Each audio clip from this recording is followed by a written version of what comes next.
So just quick introduction about the topic. Here to talk about neoDAVE. It's our graph dependency and vulnerability management software. We've built this here in the Neo4j support team. My name is Phil Stott. I'm the regional manager for tech support. I take care of the EMEA region. And with me on the virtual stage, I'm very pleased to share this with Damiano, who's one of my senior engineers and has really taken this idea that we have here today and really run with this one. So the sort of brief topics for discussion are: what is neoDAVE? Why did we build it? What did we build and how? And an element here for the visualization. So what is neoDAVE? It's the Neo4j Dependency and Vulnerability Explorer. Sometimes we swap out vulnerability for versions, other things like that, but this is kind of core to what we do. And I wanted to summarize this with a quote from David Fox, who's our Chief Information Security Officer here at Neo4j. And he said, in an incident, a CISO needs to understand what might be affected by a report of a serious vulnerability. neoDAVE is our engineering response to my asking a simple question during an incident. Since its deployment, neoDAVE has significantly helped the Neo4j security and engineering team's situational awareness in responding to these incidents. So let's drill into that a little bit more. So neoDAVE brings four major areas together, and we operate this at the back end with the Neo4j graph, of course. So first of all is our dependencies. So what makes our application? Neo4j, built in Java, has a lot of dependencies. So that's both our software packages, third-party libraries. We bring all these parts together, and that's what makes Neo4j as our customers would see it. We have versions. There's the versions of the product we release.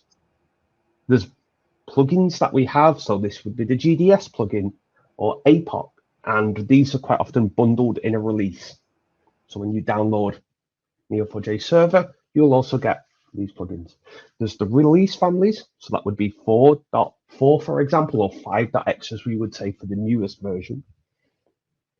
And then we look at the vulnerabilities we have, centered around this very quick idea of, does a specific vulnerability, which you might know have CVE numbers, does a specific vulnerability impact a library that we use?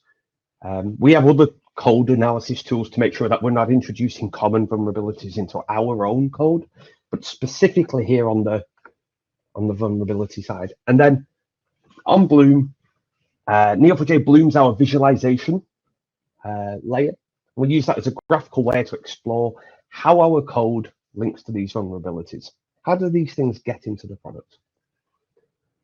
So if we look at the Neo4j Bloom visualization, there's a bit there in the background. So there's two main areas we use in Bloom. We use deep links, which allows you to have a URL that takes you into a perspective, a view. So that's click once and we'll show you part of a graph. You're not building this live. And in order to do this, we also have cipher statements. Can't say that too many times, which these can be used for further exploration and also help drive these views. For example, in the bottom left, we have packages affected by, which is a safe cipher statement, takes the parameter CVE 2021-44228, which is a CVE we'll use quite often here. This is part of the text for shell log4j vulnerabilities, for those that remember these being a major thing. It was a major thing. It's actually what drove the building of neoDAVE, but also I think it's out there in the public that pretty much all Java apps have this problem. So there's no secrets here. Looking at that a little bit more, you can see here in the top left in this pink color, we have Neo4j Enterprise 4.3.3. That's what the customer would say. Hi, I'm running Neo4j. That's what they see this as. And then we can go down the staircase just to compact this up. And we see there's log4j, which is the logging, a very common logging library from Apache, the open source people. And there was a zero-day exploit, log4shell, which affects that package. So the customer wants to know about the CVE in the bottom right-hand corner and how it affects the package up in the top left, but that's not a direct link. And we use Bloom to visualize this. Here's a bit more visual context. We can see if we look at the left-hand branch down from that pink node, so this is still 4.3.3 at the top. We see there's the chain of dependencies going down until we reach the big red bug icon there. And that node is Log4Shell. And the other ones there are around its peers. I think one's just off the screen. But we see below that, we've got a layer of tickets, cases that customers have raised. And below that, anonymized in the darker blue, is the organizations that raised it. So we can see, you start to see these clusters, these communities, people who raise more than one ticket, or people who raise tickets about more than one CVE. And you can very quickly get that visual context. So why did we build this? So starting out with the many questions, how did we end up with this bespoke solution? And I think the main thing here is it started out with this call, and this is what David was talking about. There was a call between support and IT security. During this call, we were talking about handling CVEs, and we identified there's quite a significant amount of effort on both teams if we want to answer these questions quite thoroughly. So that is to make sure that we cover all the options. As I say, customers see a monolithic, this is Neo4j, and they might be referring to a vulnerability in a package. For example, they might have spotted something that's in an area of APOC, and how is that used? And is that code path used? Just because a package is vulnerable doesn't mean we use the vulnerable code path. Finally, once we built this information, there was no codified specific repository for this information. Maybe we'd have a KB article, maybe we'd have a security bulletin, but there was no specific place we would go for, which meant that the big issues like Log4j amplify these shortcomings. We can do the job and we do it well, but we do it sort of longhand, as we might say. And then that raises the question that David mentioned. Surely we could model all of this in a graph. And I put my name on it because I was right there with him. He just beat me to the mute button, as is often the case in these remote days. So flying through this, I went, oh, surely I can do this. I'll take it one weekend.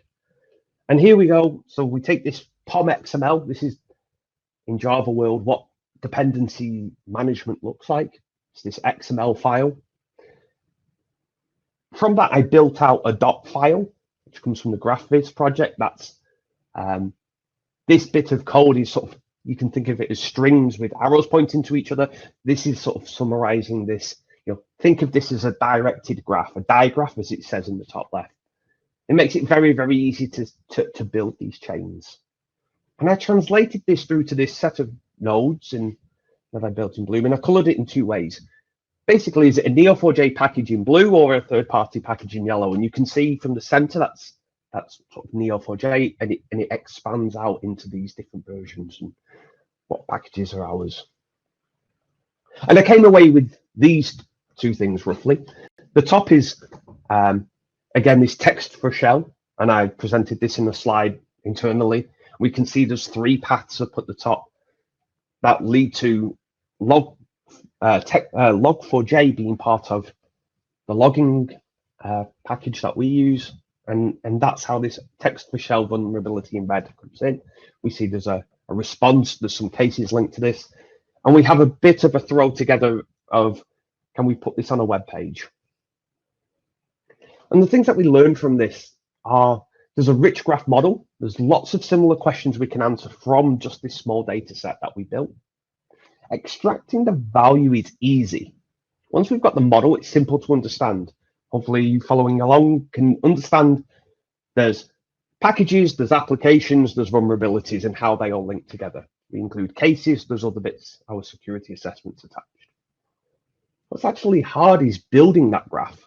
The data source, we analyze the XML, we translate it again, we put it in the graph. So that's the bit we really want to be automating.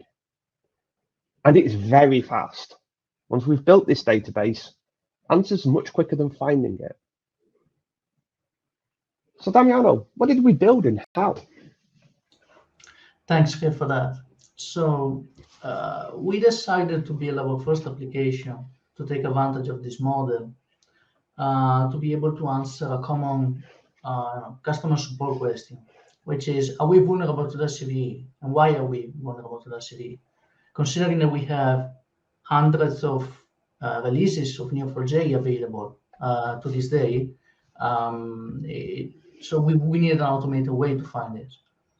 So what we came up with is the CVE finder. So what you see here is the actual version that we have today running. This is built, so the database is stored in Neo4j Aura. So neoDAVE is safely stored in Aura. We use React with the needle design system to be able to handle the content of the UI. As you can see, the UI quickly tells you, based on the CVE code, whether a specific branch version is affected or not by a vulnerability. You can see this is the text for shell one. And we can see that, for example, 3.5, 4.3, 4.4, and 5, they are totally not vulnerable to that because we updated it a long time ago. You also see why, what libraries are affected by the CVE. And we also see some details about the CVE which are useful to provide context to the engineer that looks at this. We also have the ability for the security team to review this and to add some insight on whether we are actually vulnerable or not. Because the fact that we have a library does not necessarily mean that we're vulnerable to it. We may not be using a specific class that is vulnerable to the CVE. And then to power all of this, we have some backend services.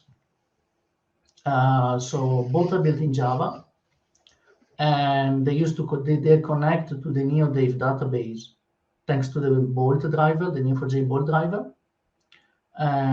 It was actually pretty easy and joyful to work with all these tools, thanks to the maturity of the dev tools that we have at our disposal.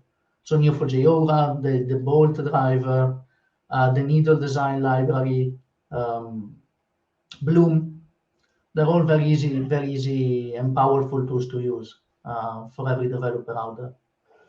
So we have an API server that basically talks to the UI and is able to provide the result the UI needs, and is also able to integrate with some webhook for external application, because we integrate this with other internal applications, other internal external applications. And then we have an ingestion processor, which is sort of a script that runs constantly, that is able to ingest and ingest new data into the neoDAVE database every time we release a new Neo4j version, for example. And then it's able to create the relationship that Phil showed before between a CVE and a package, thanks to the use of CPE matches, which we get from public APIs available. And thanks to these, we're able to provide very quick and effective answers to this kind of questions that we receive in support. This improved our productivity significantly, as the CSO mentioned at the beginning. And this is what we built. Thanks very much, Damiano, and thank you to everybody who's listening. I know we're coming close to the end of the session, but if you do have any questions, please feel free to post them. And of course, please feel free, there'll be a survey link you'll be able to fill in. Please let us know your thoughts, any questions, and if you need our help for anything, we're always there in support. So when you become a customer, you get to speak to Damiano and I and the rest of our amazing team. So thanks very much. Wish you the best for the rest of this session. And please do let us know if you have any questions. Thank you, everyone.